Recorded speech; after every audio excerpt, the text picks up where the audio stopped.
नमस्कार साथियों, एक बार फिर स्वागत है आपका आपके अपने चैनल बैक वेंचर पर। आज की वीडियो में हम हिमाचल प्रदेश होमगार्ड मैथ्स के कुछ इम्पोर्टेंट क्वेश्चन करेंगे। पहला क्वेश्चन है, लागत मूल्य तथा विक्रय मूल्य का अनुपात 7:8 है, तो लाभ प्रतिशत क्या होगा। क्वेश्चन में हमें वस्तु का लागत मूल्य कॉस्ट प्राइस और वस्तु का विक्रय मूल्य सेलिंग प्राइस दिया है 7:8, और हमें पूछा है कि लाभ प्रतिशत। जब भी कोई 7 रुपये की वस्तु 8 रुपये बेचेंगे तो हमें लाभ होगा 1 रुपये का।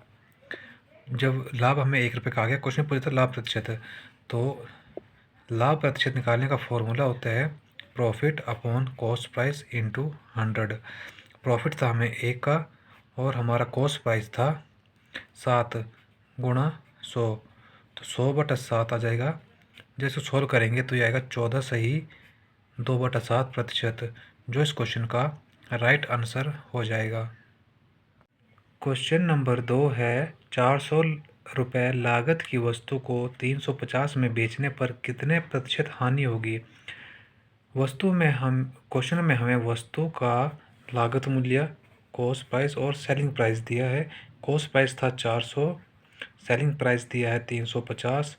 जब 400 की वस्तु को 350 पे बेचेंगे तो हमें लॉस होगा, और वो लॉस होगा हमें 50 रुपये का। तो क्वेश्चन में हमसे पूछा है लॉस परसेंटेज।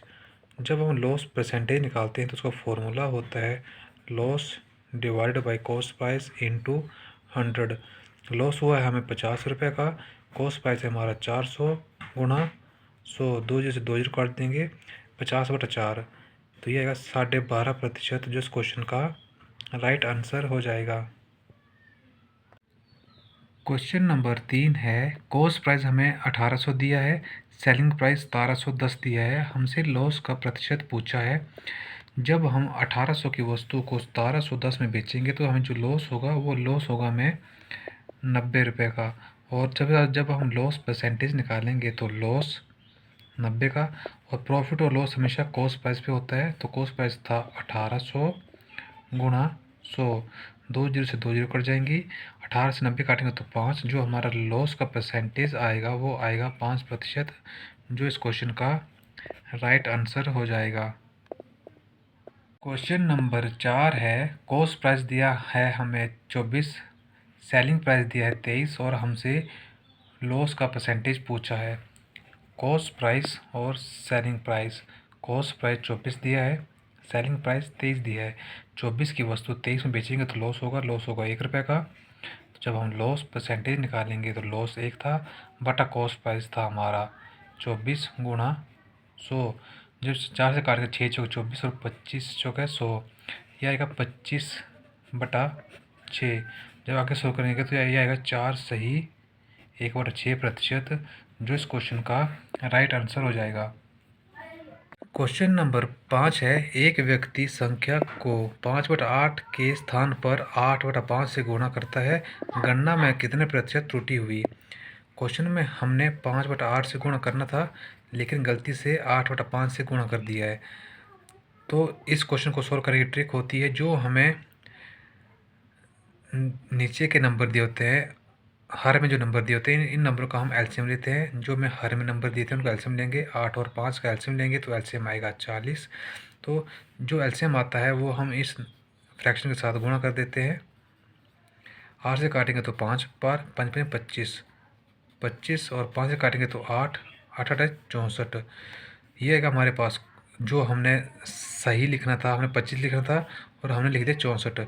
कितना ज़्यादा लिख दिया है, 64 में से 25 को माइनस करेंगे तो यह आएगा हमारे पास 39, और बटा 25 गुणा 100, 25 से काटेंगे 25 चौके 100, 39 इंटू 4 इज इक्वल टू 156, जो इस क्वेश्चन का राइट आंसर हो जाएगा। क्वेश्चन नंबर 6 है, यदि मूलधन पर 5 वर्षों का साधारण ब्याज 10:7 है, ब्याज की दर ज्ञात कीजिए। क्वेश्चन में हमें प्रिंसिपल और सिंपल इंटरेस्ट का रेशो दिया है 10:7, और हमसे पूछा है ब्याज की दर। तो सिंपल इंटरेस्ट का फॉर्मूला होता है principal into rate into time upon 100। Simple interest question में हमें पहले से दिया था 7 बराबर है प्रिंसिपल था 10, रेट हमसे पूछा है, टाइम दिया है हमें 5 वर्ष बटा 100। 5 से काटेंगे 5 20 पे कटेगा, 0 से 0 कट जाएगी, तो ये बचेगा 7 बराबर है r/2। ये 2 यहाँ पे जाके गुणा करेगा, तो रेट के हमारे पास जो परसेंटेज आएगी 14%, जो इस क्वेश्चन का राइट आंसर हो जाएगा। क्वेश्चन नंबर 7 है 1200 रुपये की राशि पर 15% प्रति वर्ष की दर से 3 वर्ष का साधारण ब्याज क्या होगा। क्वेश्चन में हमें पूछा सिंपल इंटरेस्ट का फार्मूला होता है principal into rate into time बटा 100।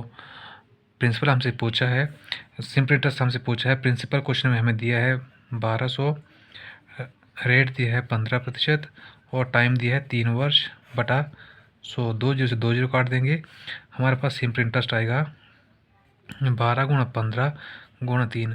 12 को 15 से गुणा करेंगे तो आएगा हमारे पास 180 गुणा 3, ये आएगा हमारा 540। तो सिंपल इंटरेस्ट हमारे पास 540 रुपये होगा, ये इस क्वेश्चन का आंसर आ जाएगा। क्वेश्चन नंबर 8 है √128 प्लस √260 माइनस √16 का मान क्या होगा। इस क्वेश्चन को सोल्व करने की सिंपल सी ट्रिक होती है। ट्रिक ये होती है कि सबसे हम पहले इस क्वेश्चन को पीछे से सोल्व करते हैं। पीछे से था हमारे पास √16, जब √16 बाहर आएगा तो ये आएगा 4 और 4 आ जाएगा, तो बाहर माइनस था और था √260। 260 में से जब 4 को माइनस करेंगे तो हमारे पास बचेगा 256 रूट में। जब ये रूट से बाहर आएगा तो ये आएगा 16 और ये 16 जो शेष बचा था 126, ये भी रूट में था, 128 था। 128 प्लस 16 करेंगे तो आएगा हमारे पास 144 रूट में। जब ये रूट से बाहर आएगा तो आएगा 12। जब हम पूरी क्वेश्चन को सॉल्व करेंगे तो सॉल्व करके हमारे पास आंसर आएगा 12।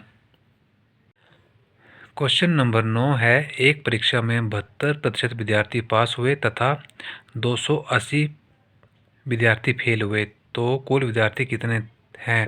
इस क्वेश्चन को सोल्व करने की ट्रिक होती है, वो ट्रिक होती है कि सबसे पहले हम टोटल स्टूडेंट को 100 मान लेंगे। खुद से हमने 100 मान लिए।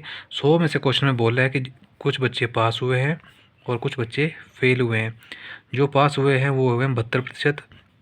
जब 72% पास हुए हैं तो मतलब 28% बच्चे फेल हुए होंगे।